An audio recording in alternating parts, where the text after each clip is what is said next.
Hello, fellow humans.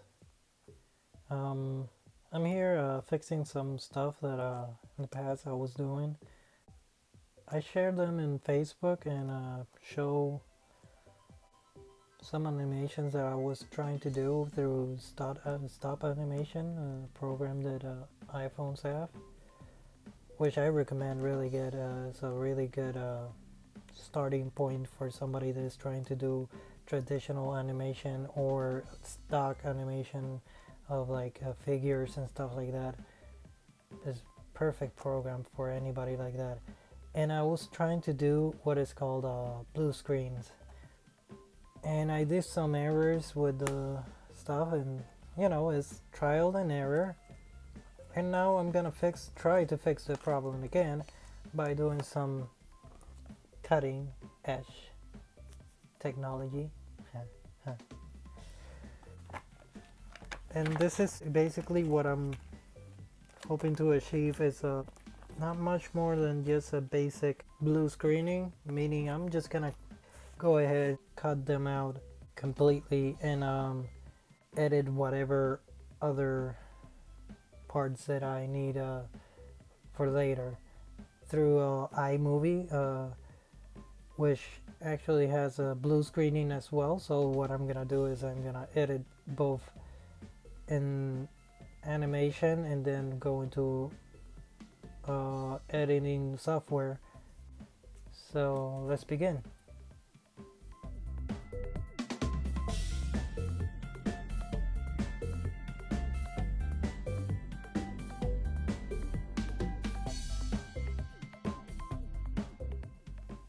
Okay, so right now what I'm doing is I'm marking the frame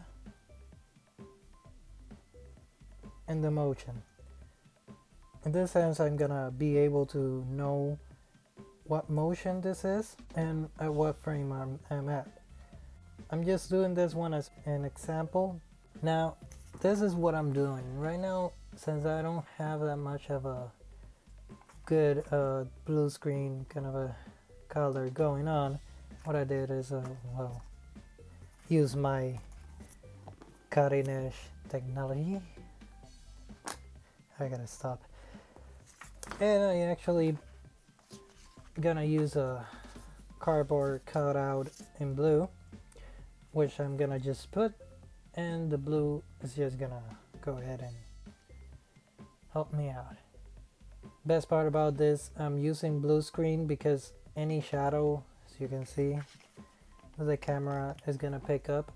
Because this is blue screen, it blurs out the whole shadow. Usually blue screen doesn't capture shadows.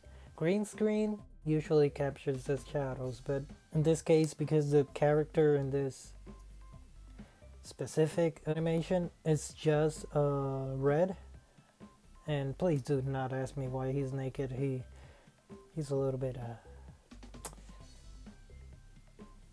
since he's just red, and the only thing that I gotta worry about is shadows outside the borders, those little tiny shadows that might bother for the animation, because once I'm translating this to a blue screen effect, if it was green screen it would be insanely tedious, and I would have to work out the sensitivities, and I might even damage or make difficult the process.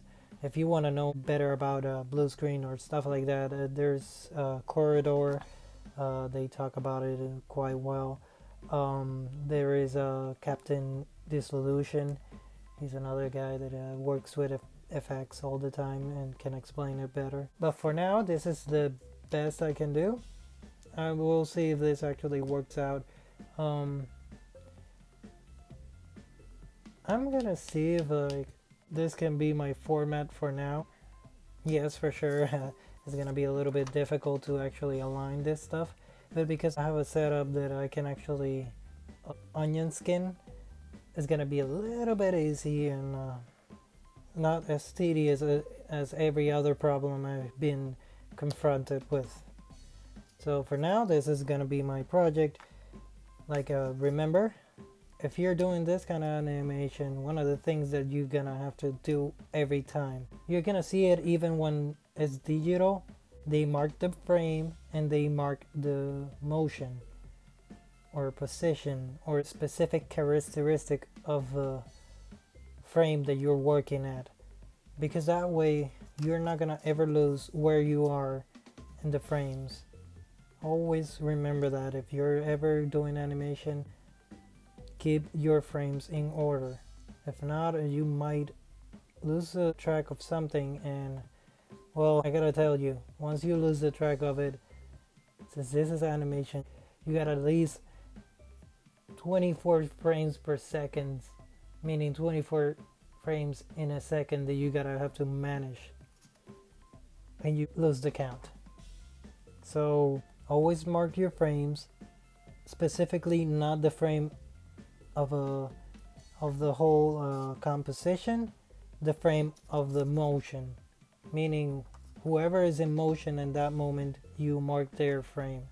The same for if there's two characters, you mark the frame from that person and you mark the frame for the other person. Never ever ever do a motion without marking it first. So for now, this is as much as I'm gonna go for and talk about. Now let's just go for the time lapse and keep the process going.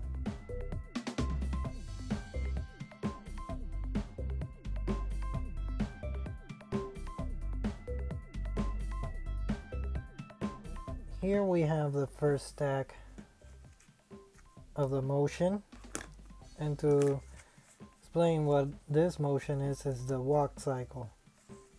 Very basic. You can see how he moves back and forward.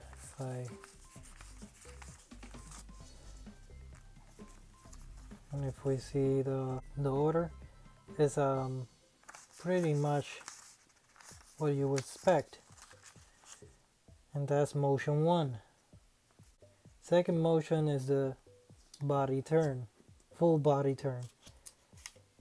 Obviously I'm not going to write the whole body turn in this. If you were doing it in let's say in a program where you can actually put more words instead of a little bit of a space for it, well, obviously I would go for body turn and use the whole thing instead of number system. But for now, this will do. Easy, fast, and efficient way to actually get your motions in track. Now, either way that you do this, you can actually do it by number system. Some people do it by number and letter system, depending on how you want to remember things, or because you have so many letters are better for specific situations or specific motions that you want to have in certain areas, and just having them more than 13 motions and you gotta keep putting so many numbers. Some people just go for A as a specific motion, and depending on the specific scene that you're going for, they put the number of the scene or the number of the amount of motions after that. And depending, it depends on how you want to set up your prep, if you will. Once that is done, it's easier to actually look through the motions and actually, let's say you're doing cleanup and you don't have the motion on written down and you don't have the frames written down, you're gonna have to go back and forth so many times between so many frames, and you're gonna lose yourself. At one point you're not gonna remember what frame you were in, and it might look almost finished, but it might not completely be finished, and when you go back you're not gonna see it because you're just going back and forward. So to keep it organized and to keep it really perfect to the last drop, that's what usually animator's job is.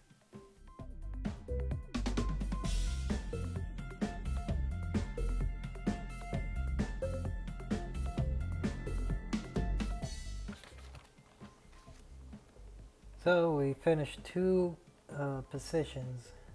We have around 3 more positions to go.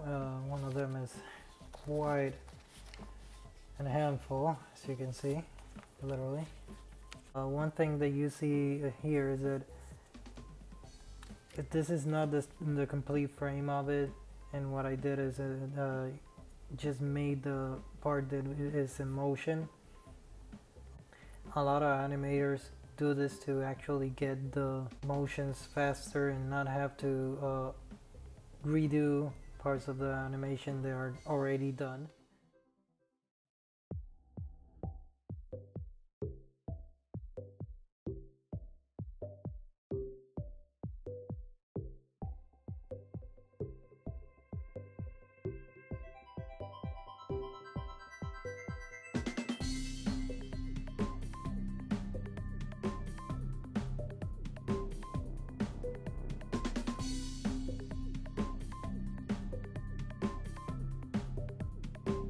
Well, darn it. Had a little bit of an accident. I was opening a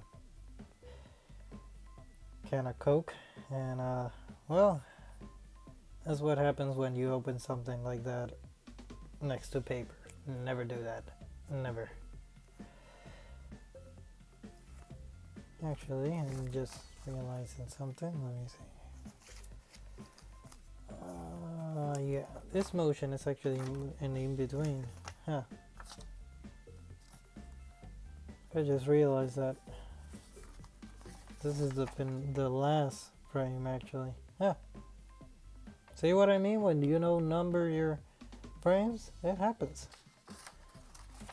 I'm glad that I realized that before I finished. Now I have a blooper. Yay for that.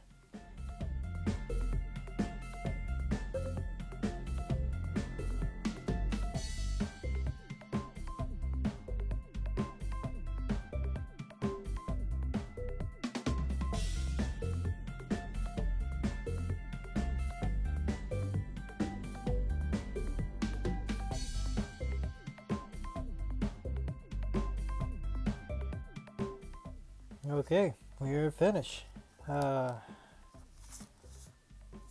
These are the motions, and one of them are combined.